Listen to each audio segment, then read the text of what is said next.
Alors, chers amis, dans un premier temps, je voudrais remercier les organisateurs de ce triptyque, c'est-à-dire mars 2011, et aussi féliciter M. Paquette pour Cap sur l'indépendance, pour son initiative à réunir tous les groupes indépendantistes et tous les gens qui pensent que le Québec doit conquérir sa liberté.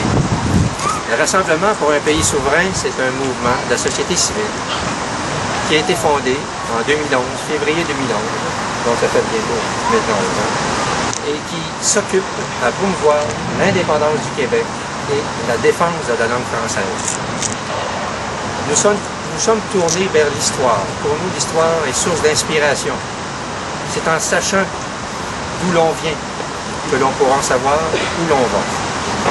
Le Rassemblement pour un pays souverain organise depuis maintenant 11 ans des activités à caractère patriotique, comme par exemple le Dîner des Patriotes, le traditionnel Dîner des Patriotes, qui existe depuis, mon Dieu, au-dessus de 50 ans, et qui a été repris par le Rassemblement en 2000, et qui se déroule à Saint-Ours actuellement. Au début, c'était à Saint-Denis-sur-Richelieu, le théâtre des événements de 1837. Également, nous faisons à chaque année, ce qu'on appelle, nous, au mois de mai, dans le cadre de la Journée nationale des Patriotes, le Gala des Patriotes, où le remet des prix patriotiques à des gens qui travaillent pour l'avancement de la cause indépendantiste et des gens qui ont sacrifié leur vie pour cette cause-là.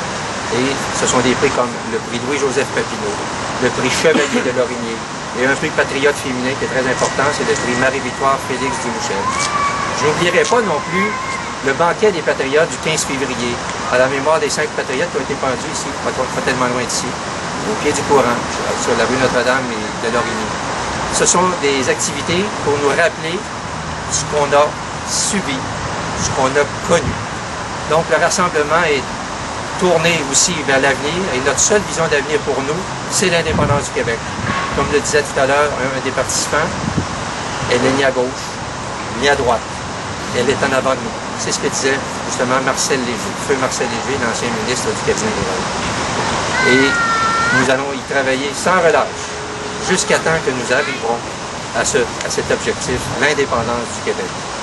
À cet égard, nous avons un rendez-vous important le 29 octobre prochain, ici même à Montréal. Alors j'invite tous les gens qui aiment le Québec, qui aiment leur patrie, qui souhaitent voir le Québec s'émanciper et s'affranchir de ces chaînes qui l'entravent, à être présents à cette marche le 29 octobre à 13h30, ici même à Montréal, à la place qu'on appelle actuellement Place du Canada, mais qui deviendra sous peu, je l'espère, la nouvelle place de l'indépendance. Je vous remercie.